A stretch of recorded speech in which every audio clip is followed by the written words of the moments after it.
Renegade Marketers Live, a show that promises to be long on marketing insights and short on overhyped buzzwords. We'll be drinking in the latest tactics and the coolest gin. Yep, this may be the only live marketing show that also features a gin tasting. This show is being live streamed via our friends at Restream. And if you want to drink along at home, today we are pitting perhaps the most recognized super premium gin, Hendrick of Scotland, against the challenger from Ireland, Drumshanbo Gunpowder. May the best gin win. Hello, I'm your host, Drew Neiser, live from my home studio in New York City. Just 2 decades ago, if someone said SaaS, as in enough with your SaaS, Drew, we would have had a shared understanding of its meaning, and it would have unlikely that SaaS would have been the topic of a marketing show. Today, however, SaaS, as in software as a service, is $145 billion industry that touches just about every aspect of our work lives. Consider just this show. My notes are created on Google Docs.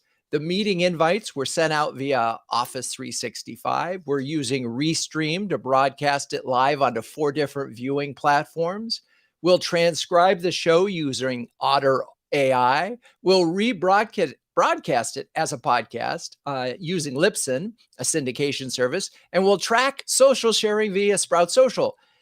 And I protect my logins to all of these applications via Dashlane. And no doubt I probably missed 5 SaaS applications that we use along the way.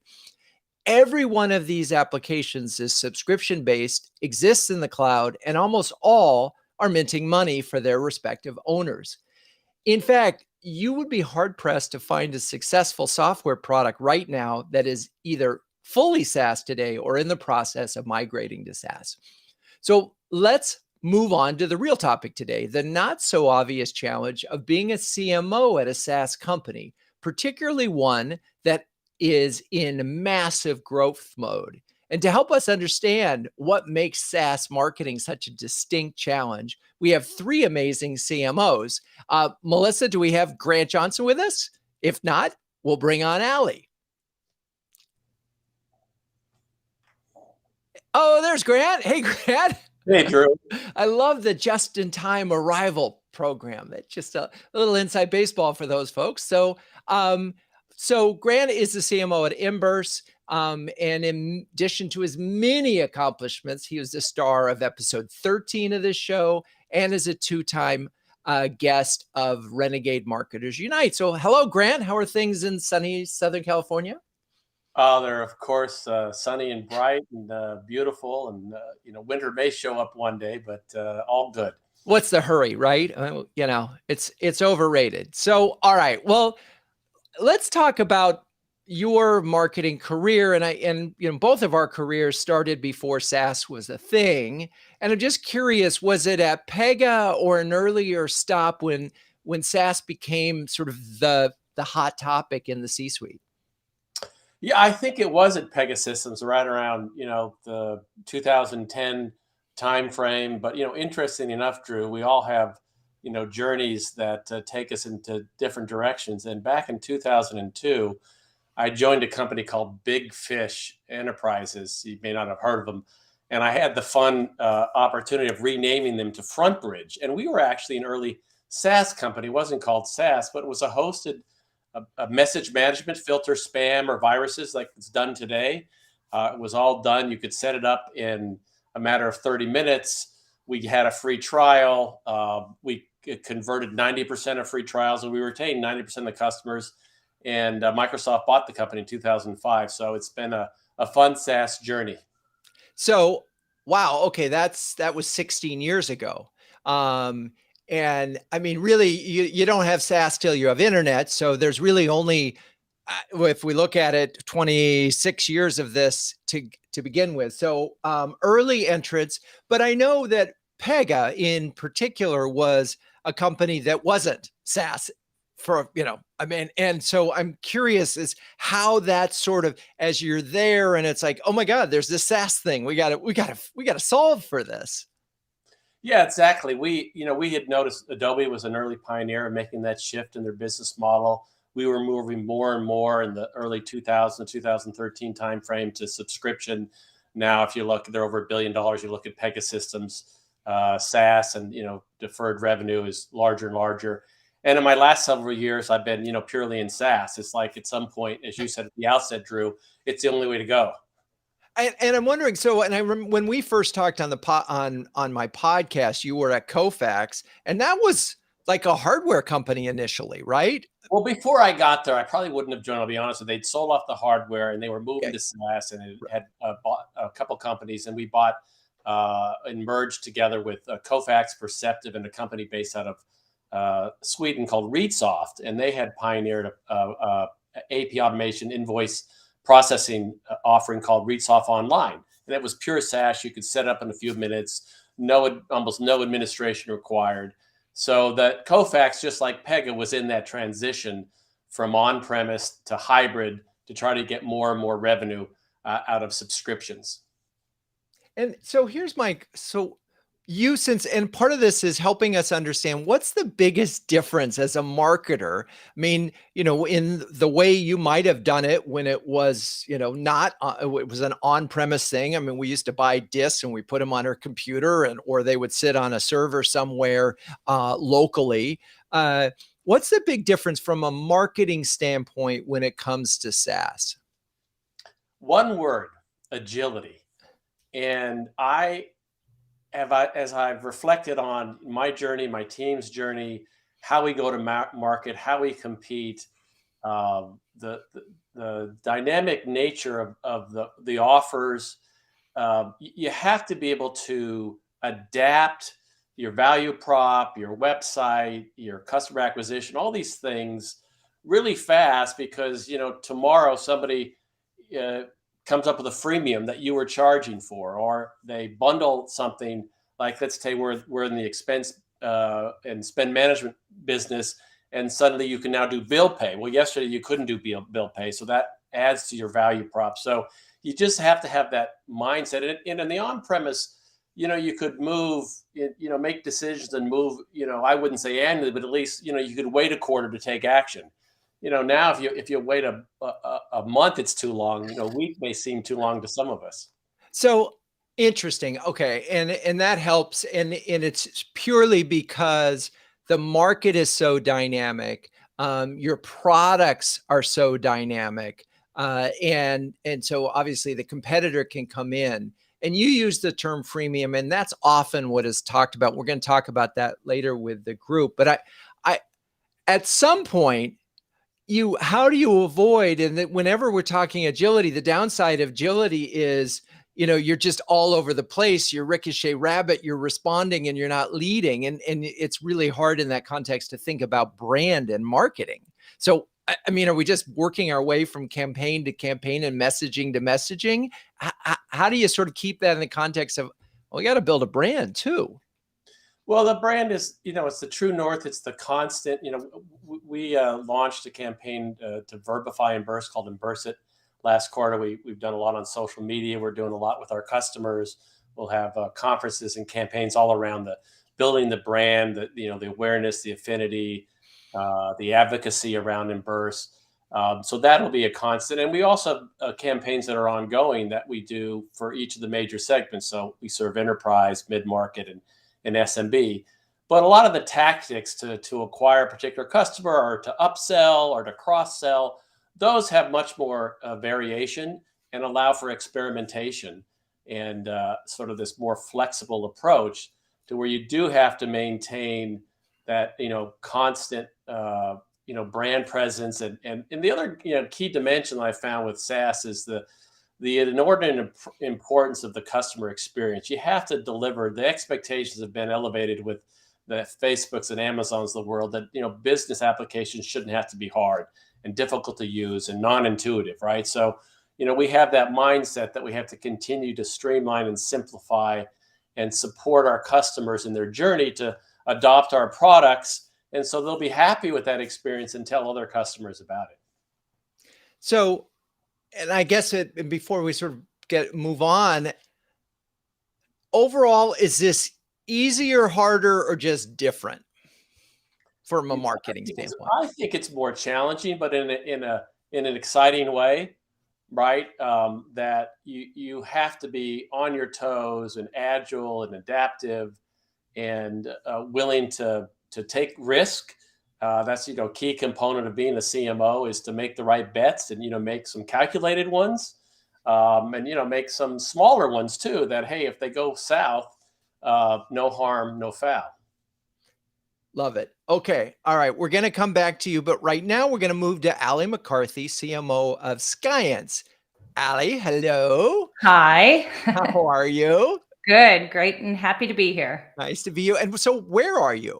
I'm in Downingtown, Pennsylvania, so it's about 40 miles west of Philadelphia. West of Philadelphia. Okay, so we've moved West Coast to sort of not quite East Coast, but we're in the Eastern time zone. All right. There. Well, so before we talk about Skyence, you were at Brinker Capital for like 6 years, and I'm just curious because that's a sort of interesting and different type of place than what you're doing with Skyence. Talk a little bit about that.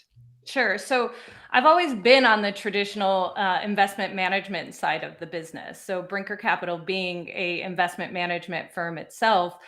So I really have kind of grown up through that, if you will, my career. And it's been, learned so much. What was interesting about my tenure there, and not only was I continuing to manage the marketing, but then was able to layer in additional things like practice management, really understanding how the advisor and client relationship works, and really helping advisors grow their business through deepening their relationships with their clients. So when Grant was talking about the customer experience, really having this hands-on approach of being able to understand how those conversations happen between a financial advisor and their client, and then how to deepen those. So that was a wonderful experience and really allowed me to kind of step outside of just traditional investment marketing. I also was able to finish my doctoral work while I was there. So it really was a wonderful time to be able to really learn the business from different angles. Yeah, I love it. And you're a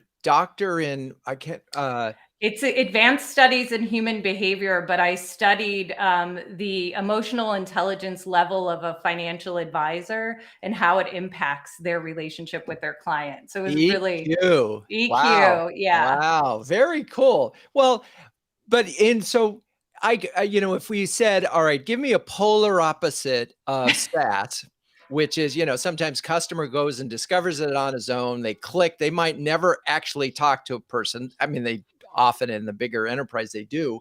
Whereas investment management is all about that one-on-one. And how did were you able to sort of make this leap into SaaS? Well, it's funny you say that because that was one of the things that I thought was so interesting about making the move over. So what was familiar to me was that we serve the same clients. So at Skyence, it still serves the wealth management industry, but instead of just focusing on the financial advisor and the client relationship, it's really looking at digital enablement at the firm level. And so how can you help provide a better experience to the compliance folks, to the back office staff, to the advisor's assistant, down to the advisor and the client. So it's really at a much bigger level, but really staying in a space that I was really familiar and comfortable with. So a little bit of the blend, there's a little bit of leap of faith there that, some of the jargon I hadn't really mastered yet, but I think I'll get it. It's fine. Well, and so I'm here talking SaaS. Yeah, right. Exactly. No, and we're we're going in with confidence because we know how important that is. Now, and you heard. So what's interesting to me is the target, the companies, the world to whom you are selling.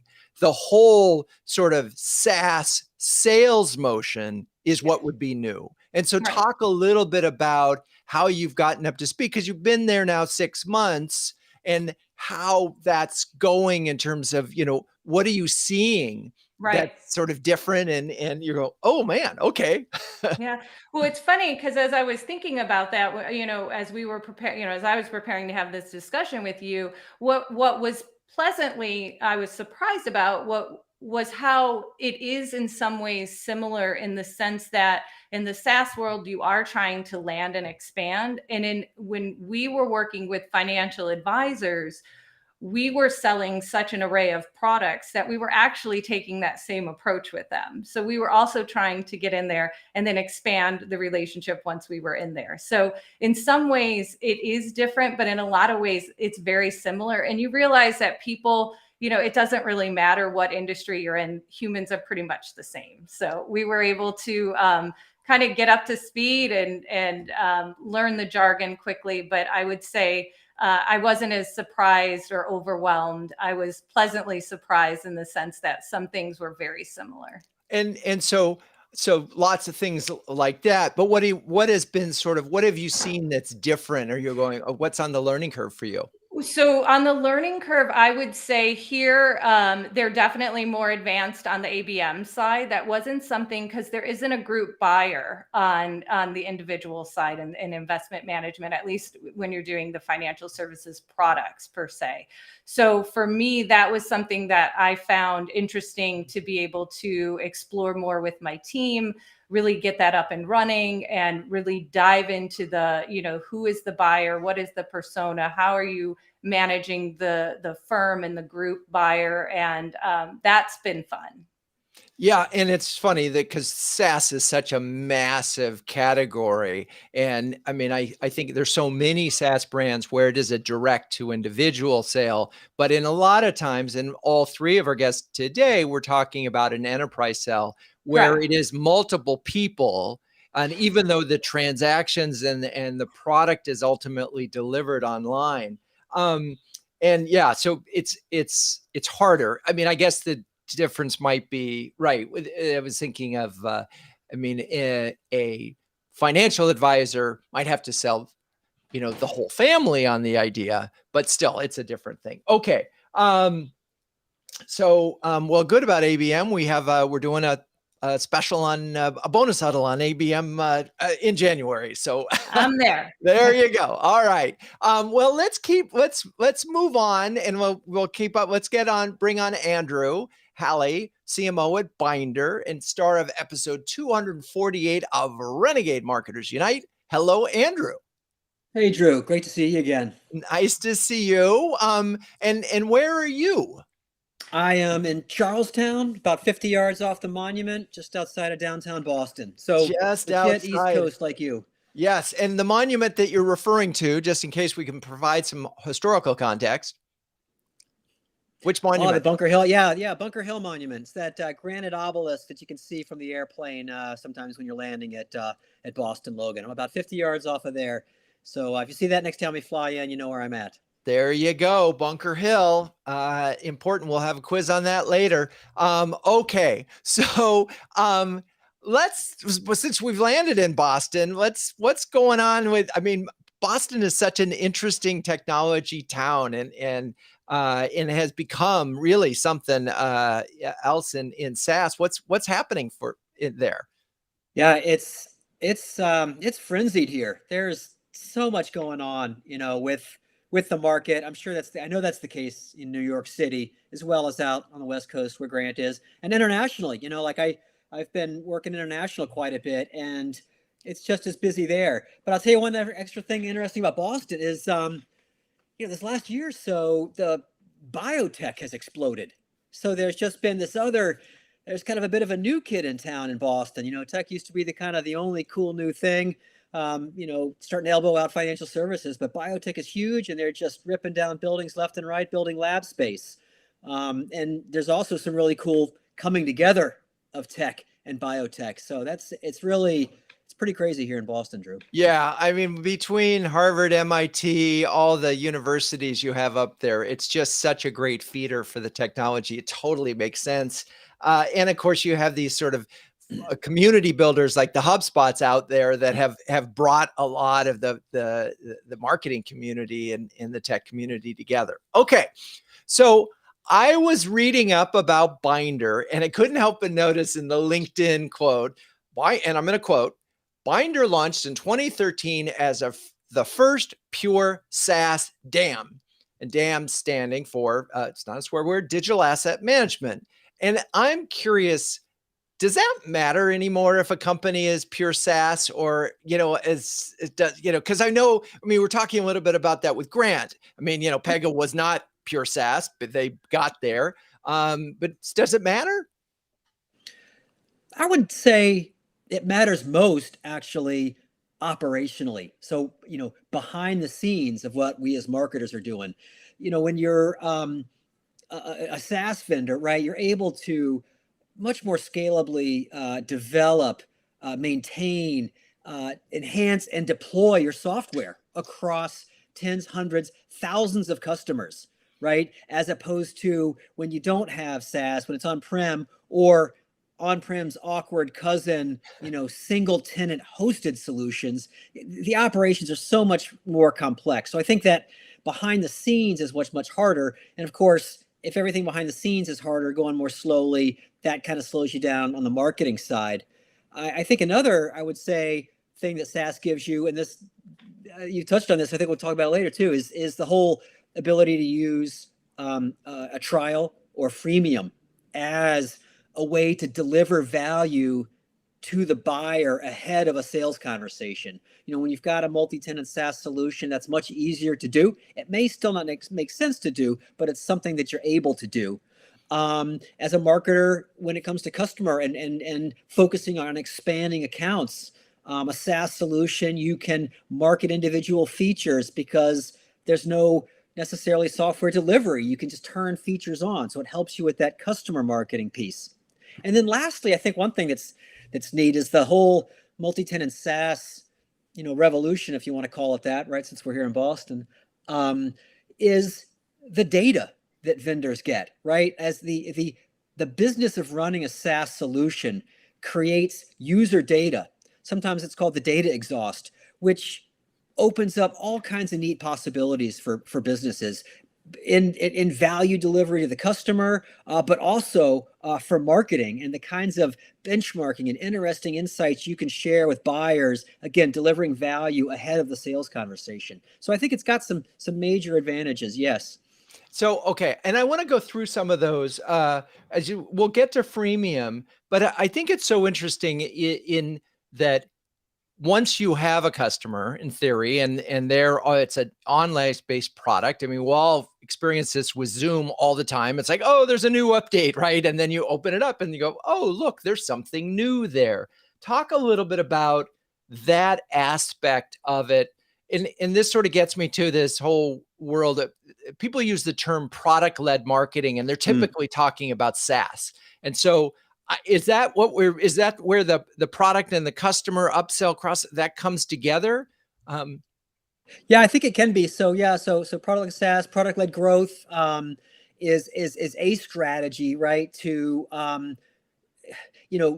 lower the barrier to start engaging with the customer, to getting a customer, and then grow it, organically by delivering new features, and maybe having that kind of customer expansion require less touch as well. Let the software do it as has been done with the initial SaaS purchases in cases. So I think that's definitely kind of a tactic that can be done with SaaS. But again, even behind the scenes, right? That whole notion of deploying software, and the customer may click through to get it, is just operationally so much better. I think even if you're not engaging in product-led growth as a strategy. Okay, I want to just sort of, before we move on, you mentioned multi-tenant, and I want to make sure we explain what that is, and I love this notion of data exhaust. And I remember having a number of conversations with SaaS companies, 10 years ago, and saying the reason you're going to want to give this away is the data is where the real value is, right? Sometimes that it's all about the data. But talk a little bit, what does multi-tenant mean?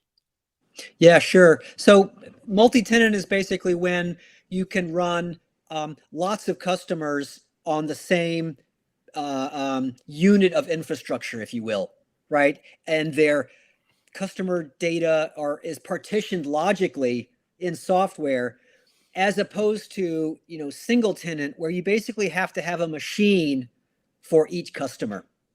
And so it's just, again, it's much easier to deal with all the customers in one place rather than having to have separate houses It's kind of like trick-or-treating in an apartment building versus trick-or-treating in a neighborhood, right?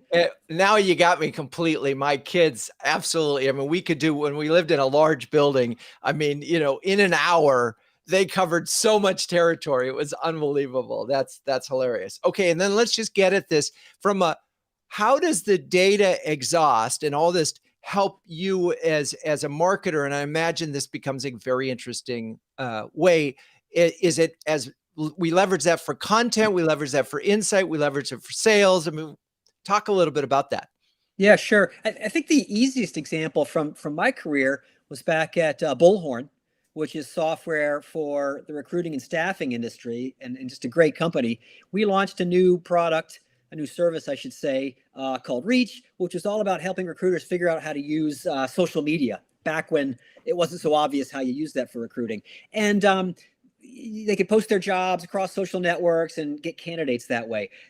In the process of having hundreds of thousands of recruiters do this, it produced an enormous amount of interesting data about, what's the right frequency to post a job on Twitter or LinkedIn.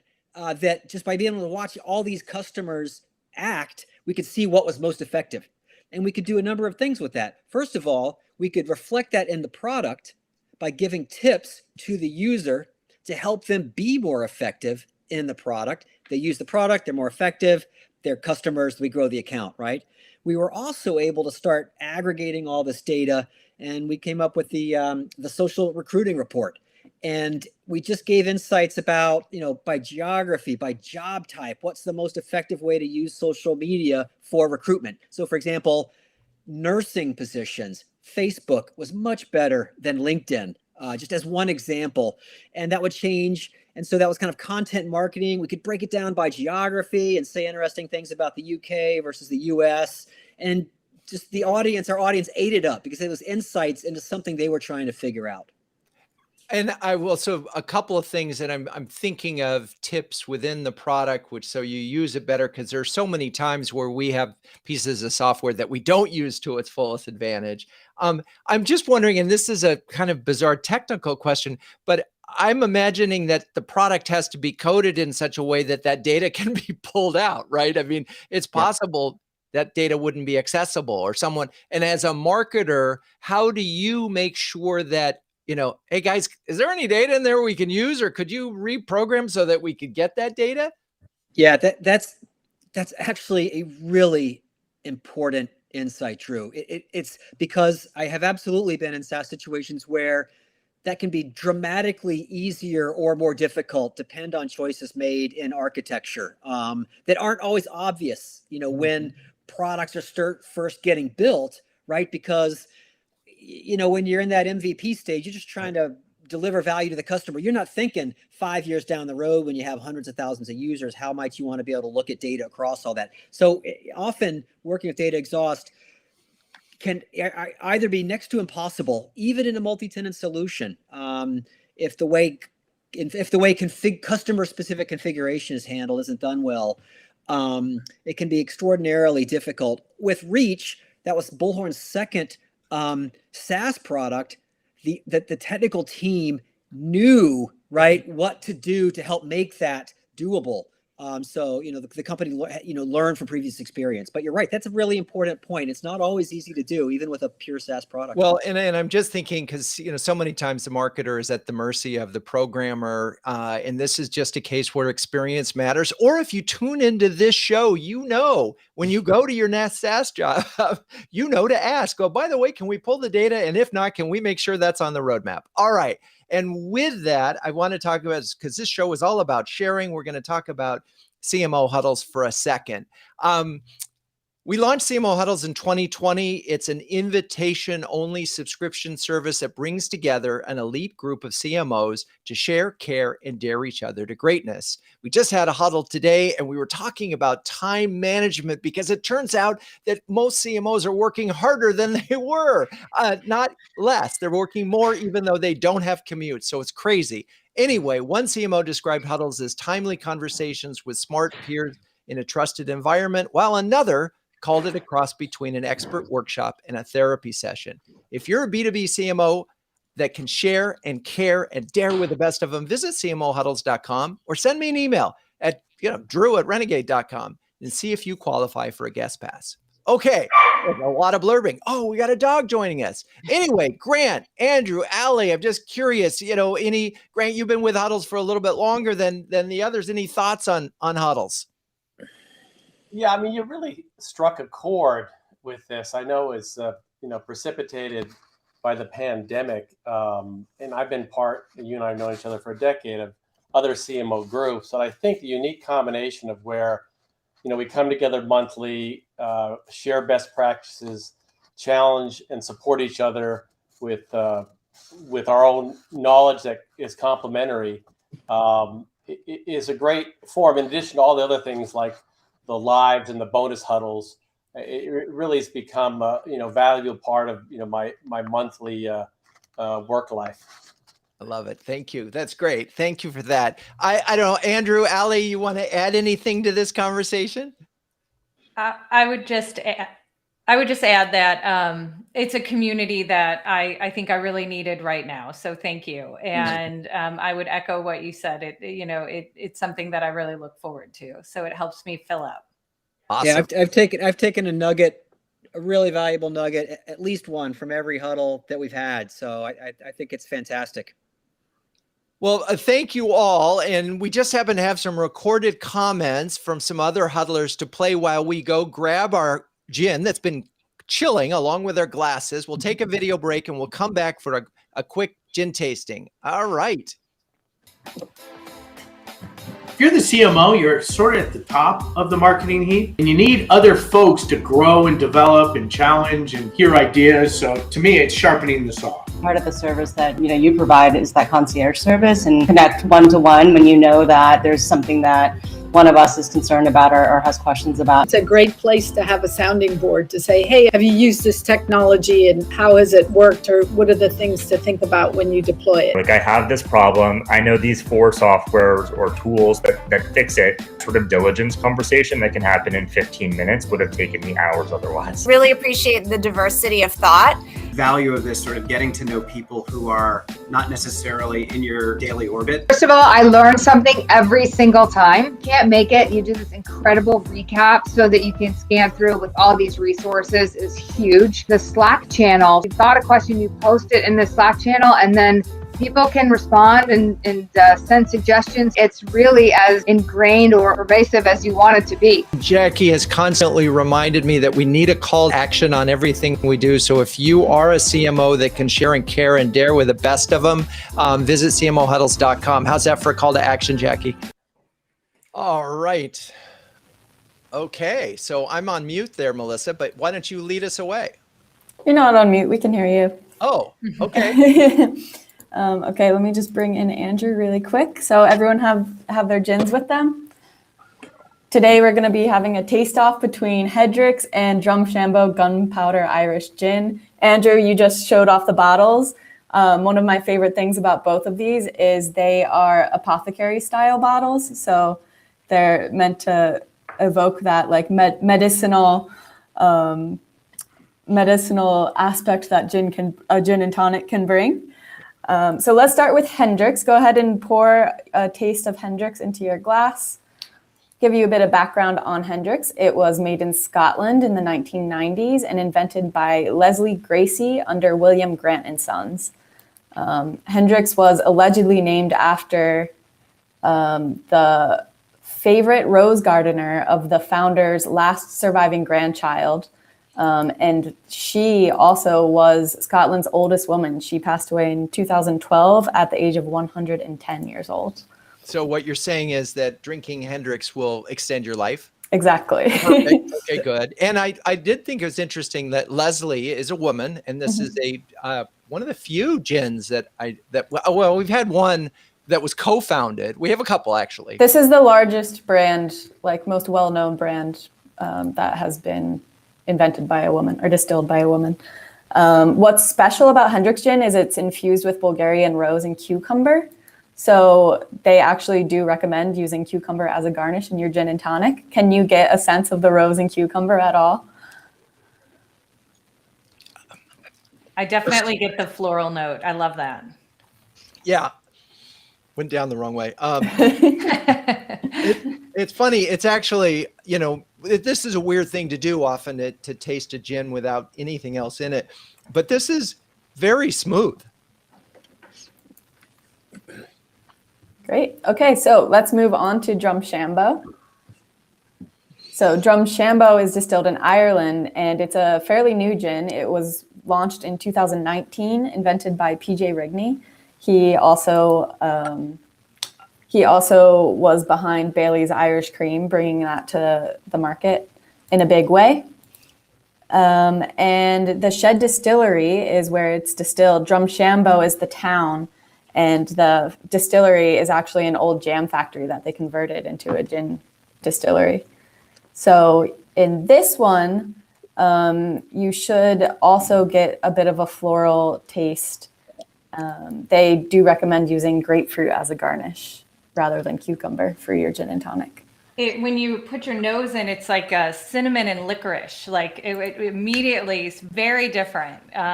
Big licorice, definitely. Yeah. It is. The taste of star anise comes through pretty strong too. I guess 12 botanicals. I can't tell you all 12. But it has a much more pronounced flavor profile, right? I mean, you really notice the flavor, whereas when you have the Hendricks, it just sort of, oh, this is nice, it's smooth. When you have the Gunpowder, it's like, boom. Yeah, it's a bit more herbaceous. Interesting. By the way, we had the one. Melissa's actually been to this distillery, and we had one of the head drink master, whatever he was called. He was the head of marketing there. Yeah, he did a great job. Okay, so all right, should we do pick a favorite? Hey, is it okay that we're not spitting this out? I know that's what you're supposed to do in a wine tasting. Yeah, no, these are both super premiums. We tend not to spit them out. You're 3 hours ahead, so you're good. Yeah. I think I like the Gunpowder. I do too. Yeah. Okay, 4 to 1. Definitely Hendricks. Definitely Hendricks. For me. Okay, all right. So all right, we'll go 3 to 1. Good. And so it wasn't a complete wipeout. And part of it is just, and this is the thing that I found with the gins, having tasted so many over the last 56 weeks, is that you tend to, the more you have, the more you want from a flavor profile. You just want more. And I think that's why, whereas I think the Hendricks is, again, it's a very smooth thing. But there's one ingredient in there that I hadn't ever heard of, which is yarrow. What is that, Melissa? Yarrow is a flowering plant. It has really tiny flowers, clusters of them. It's really beautiful. And I have an interesting fact about yarrow. I just happen to have one. Its scientific name, or its genus, is Achillea, which was named after the Greek warrior Achilles, who allegedly used yarrow to treat battle wounds, as did many soldiers throughout history. I read that even in the Civil War, they would use it to staunch the wound. So it's also known as like soldier's bloodwort. Very cool. All right. Well, once again, Gunpowder comes through. Thank you, Melissa. We'll see you later. Everyone. Bye. Okay. Well, I could do this all day, but we're going to get back to SaaS because it's much more fun for the listeners. So I read that there are 35,000 SaaS products from over 15,000 companies competing in over 740 vertical markets.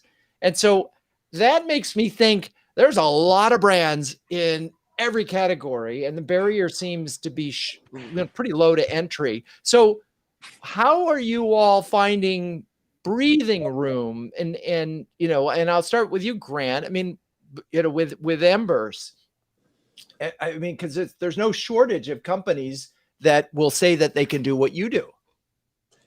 Yeah, it's certainly a challenge that persists across all geos and all segments. There's somebody getting funded in what we call broadly the travel and expense spend management category is part of the broader one.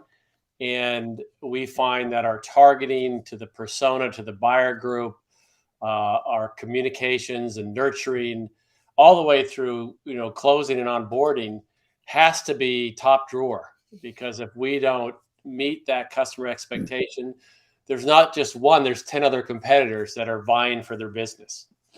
Interesting. So the standard at which you communicate really sets, and at least communicating with this very specific target. Okay. Allie, how about in your thing? I mean, how are you all finding breathing room for your brand? Sure. So, we specialize just in the wealth management space. So for us, it's important that we are becoming a consultative, trusted advisor to these firms, because digital transformation in the wealth management industry isn't as mature as in some other industries. I mean, there's a lot to unpack and there's a lot of legacy systems, but yet the consumer, we were talking about this earlier, that the consumer does demand a seamless experience. So we always want to help them get it right the first time. So we found that if we are a partner to them versus just them looking at us as just a vendor, then it's helping us really give them that roadmap to their long-term success. So that's been a way for us to get some breathing room for our brand. Interesting. I mean, so you're a trusted advisor to trusted advisors. That's right. And Andrew, I mean, Binder says it. Binder said it was early to the damn category. How did they find their space? Well, actually, Allie mentioned digital transformation.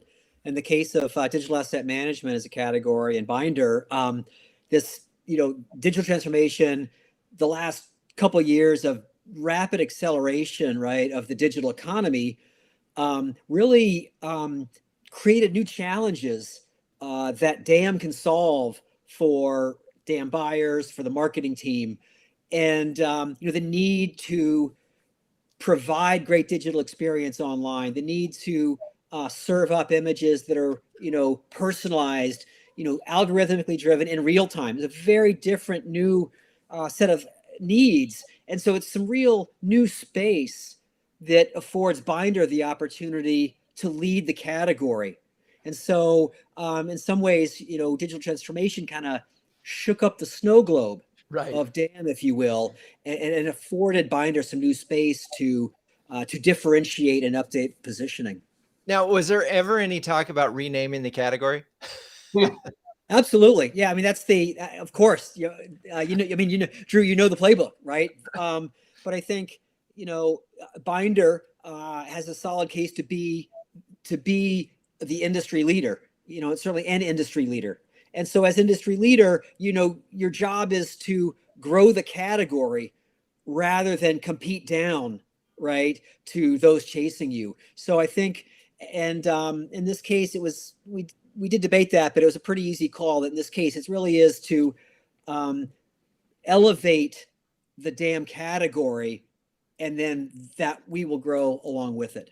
Yeah, I was thinking more of the fact that it's DAM but that's okay. Because I just loved hearing you say, we got to elevate the DAM category. And that works for me. So, okay. So we talked we started to get at this issue of premium and freemium. And I think about a conversation I had probably 2-3 years back, with Megan Eisenberg at MongoDB, and they had, I think, 45,000 downloads a day of their free product. And so the marketing mission one was then basically, can we convert 1% of those into paying customers, kind of thing.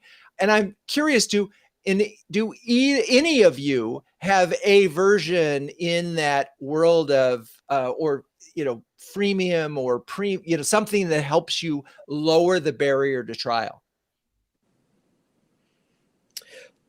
Binder has a free trial.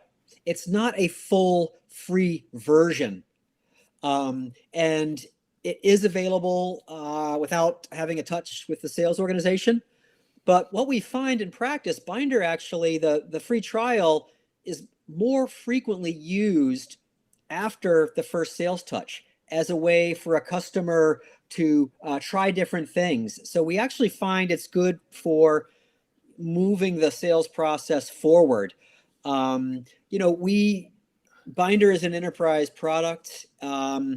key parts of the value are integration into the broader digital ecosystem, things that are difficult to really provide in a free way. And it's just important, Binder has a fantastic sales team, and we really want to get lots of expertise. We really want to have a conversation kind of early on. So we have it, but it's not the classic usage that you see across lots of SaaS companies. Well, so Grant, let's talk about, changing your accounting system or your expense system or any of these things is a big deal. And I guess what kinds of things and how do you think about lowering the barrier to trial? If it's not giving away a product or a version, what do you do in this way to sort of get someone? I think about HubSpot and what that's meant to them, how they've been able to get to enterprise by individuals with their free trial. Yeah, I would say two things. One, because Andrew made a really good point that for more complex upmarket enterprise, that you've got to integrate with the information infrastructure of your company, that it's just not easy to say, well, here's the freemium. They're not going to be able to see the value, right? So as you go to SMB or even mid-market, for us, if we can show, we do have a free trial, we don't have a freemium, that how easy it is to connect to an ERP, QuickBooks could be something for an SMB that's pretty obvious. Then suddenly we see the conversion once they've had that aha moment from trial to subscription. So that really becomes an accelerator for us. So we are looking at next year some other ways to lower the barriers to adoption. I can't describe exactly what it is because that would leak the launch, but that it definitely is a compelling way to try to address a much broader market and without having to get 45,000 downloads a day. Right. And I think I'm glad you brought that up again, because Andrew's point was I thought so interesting, and one to keep in mind, which is, marketing isn't always, and something like a trial isn't always just about getting a new customer. It could be about accelerating a deal. And as we think about the role of the CMO, it's not just about getting people into the lead funnel. It's helping close those leads too. So interesting point. We'll have to, I guess, wait until the next time, Grant, we talk to find out what the news is. Allie, anything in this area that you're doing to help lower the barrier? Similar to what Grant was saying, we have typically worked with larger enterprises, and as we're going to the RIA market, which is, for us would be the SMB market and mid-market area of the wealth management industry, we are looking at giving them some opportunities to try before they buy. Right. And again, I want to make one other point, with just going back to what Grant said and Andrew said, is sometimes the barriers to purchase are the multiple parts of adoption. And so it's not just about a freemium product. It is about getting the customer easy, comfortable with this change that so often comes with a new software product. And I think there's a good chance for me to ask what Ben Franklin would say. And part of this is, I think in the world of SaaS, there is a tendency to overpromise and underdeliver. And one of the ways that, we just talked about it is a way you can sort of match expectations or sort of set expectations is by letting them see under the hood and get to see how things connect. But what Franklin would advise is endeavor to speak truth in every instance and give nobody expectation that it is not likely to be answered, but aim at sincerity in every word and action. Now, that's a lot longer than his normal quote that I do on the show, but I want to aim at sincerity in every word and action. And really, when we talk about marketing today, we are talking about the combination of words and action. Okay, go Ben. Thanks for joining us. Okay, so we've talked a little bit about this challenge of this, Grant, you brought it up right away, agility, needing to be able to keep up with the market, and how the speed of competition, and overnight, this there's all this pricing pressure and churn issues and so forth. And I'm just curious, from as a CMO, how much time do you spend or have your team spend sort of looking at the competition? We'll start with Andrew. Yeah, this is a really interesting one. I mean, obviously you got to know about their competition. I think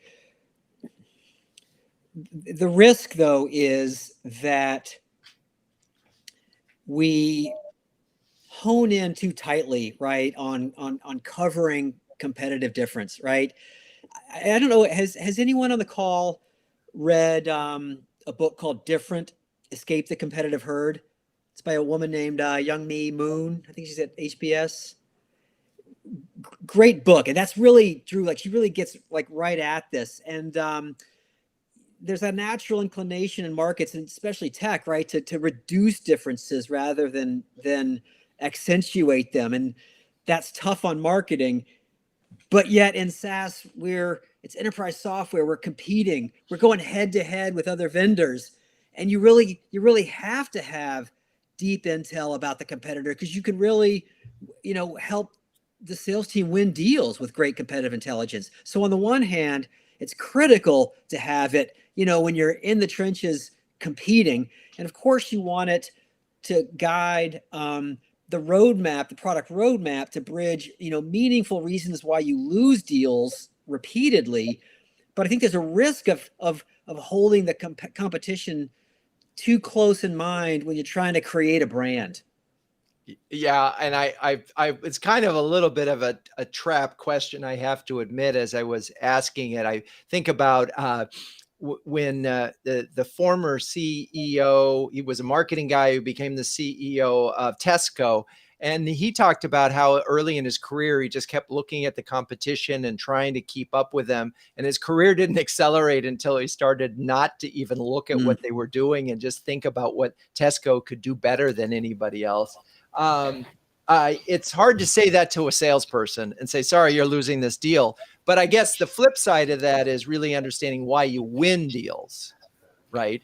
And recognizing, and it may be that, because if you're all things to all people, it's problematic. And curious, Allie, Grant, did you have any thoughts on the competition in this question? The only thing I would add to what you were saying was, I agree that you do have to pay attention to it, but it can't consume you, because it's so dynamic, and you find that who might be your competitor today could be your partner tomorrow. And so I think you almost need to just have knowledge of it just for the relationship aspect and being able to understand the collective strengths, because sometimes we're not the only solution for the clients we serve. There are times where we might need to, if we're going to do right by them, that it might be a blend of someone who could be considered a competitor or a partner. And so I do think it's something you can never take your hand off the wheel, correct? But it is something that shouldn't be the only benchmark of success. Okay. I would add that but both what Allie and Andrew said is we have a director of competitive market intelligence on my team, and surprisingly, we use a SaaS app to track competition. There's another one for you, Drew. But our brand mission is to humanize work, and we want to live that mission in every interaction, in the front lines, on the back office, so that our brand remains distinct. We're not going to win every competitive battle, but we have to stay true to our brand and not just follow suit with what several others decide to do on a whim, perhaps. So, and I think that's a perfect bookend to what you said earlier about agility. Is we can't be reactive in this thing. I mean, we have to be aware of what's going on, but we're also at the same time, there are some things that sort of say yes or no, allow us to sort of let that, hey, knock yourself out. You all go that way. We're going this way. And I want to shift gears just a little bit to, it's funny, the SaaS world is very well known for getting customers, but they're not as good at servicing them, right? They're good at marketing a service, but not so good at servicing the market, as someone said. And I'm curious in you guys, as you think about both this service part of your business, how does that impact some of the decisions that you're making? And I mean, can you ever take your eye off of acquisition? Can you just sort of say, we really need to spend a little more time on customer service and customer marketing? I think that I know that quote, I think is probably more true in the days before SaaS, right? When it was enterprise software. Grant and I remember this. I'll tell you what, I see so many SaaS products that use Zendesk, which I have terrible experience. I never get an answer that I need. And I'm probably one of only folks. I'm sure that at some point Zendesk is going to jump on this show and say, Drew, you're an idiot. But every time, so to me, when I have a SaaS product and I have an issue, if I can't get a real person on the line, and that's a lot, I find I am just stuck. And so anyway, that's, I think, what we're talking about, more of individuals trying to get customer support on a SaaS product. Forget about it. I see. Yeah. So it's the scale problem of having millions of customers. Because I think in the enterprise space, right, SaaS, where the barriers are lower to leaving than they were with on-premise software, right? And it's a subscription service. You're winning that business every year. I think SaaS actually, from an enterprise, Drew, not the individual user, as you're mentioning, actually has led our industry to better service the customer. We're fighting for that renewal. It's easier for customers to churn. NRR is a critical metric that is right next to, pipeline on, I think, the modern SaaS business executive dashboard these days. Okay. All right. Well, you heard that here. We're spending time on this. We're keeping our customers. 2022 is going to be the year of the customer. So let's talk about final words. We're running out of time here. We'll start with Allie. Sort of for the SaaS marketers who are here, give us just sort of one key thought to be thinking about as you head into 2022. Well, I think as we head into 2022, we should never lose sight that the customer and the client, they're first. And, we need to approach everything we're doing now really with empathy more than we ever had. I mean, we went through a lot these past 24 months and we're not out of it yet. And so I think we need to just keep our eyes and our gaze on our clients and where they are and how best we can serve them. Because I think you're right. If you're looking at the competition, that's one thing. But if you're looking at where the evolving road that our clients are going to, I think that's more important. And I think it's the right North Star for these firms, all the firms in our category. Okay, Grant. Thank you for that, Allie. Grant? Well, in 2022, you don't have to be a horse whisperer, but you do have to remain, as Allie said, to be a really good listener. The answers are there, and your customers are willing to share. You've just got to open up the dialogue, and then double down where you're strong. Be true to your brand, accentuate your differentiation, and there's lots of upside if you follow those two prescripts. Accentuate your differentiation. All right, very good. Okay, Andrew, final words. I think 2022 is going to be the year to really focus on talent. Things are going crazy. You can't grow without great people. We've all heard about the Great Resignation. Focus on developing your people, being human with them. I think, Grant, you said that. To me, the big challenge of 2022 is actually going to be with teams and talent. Love it. And so we covered that. You got to take care of your customer all the way through, be a really good listener. And then Andrew brings it home with the employees first. Of course, in my book, we talk about employees are your first target. But as marketers, we really have a lot more impact with the brand than we think because of on both the retention and recruiting. All right.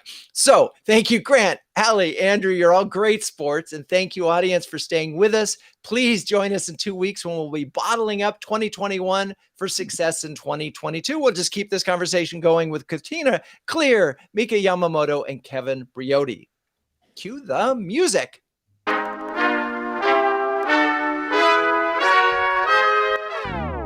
Renegade Marketers Live is produced by Melissa Caffrey. For show notes, past episodes, and the latest on my new book, Renegade Marketing 12 Steps to Building Unbeatable B2B Brands, please visit renegade.com. I'm your host, Drew Neiser, and until next time, keep those renegade thinking caps on and strong.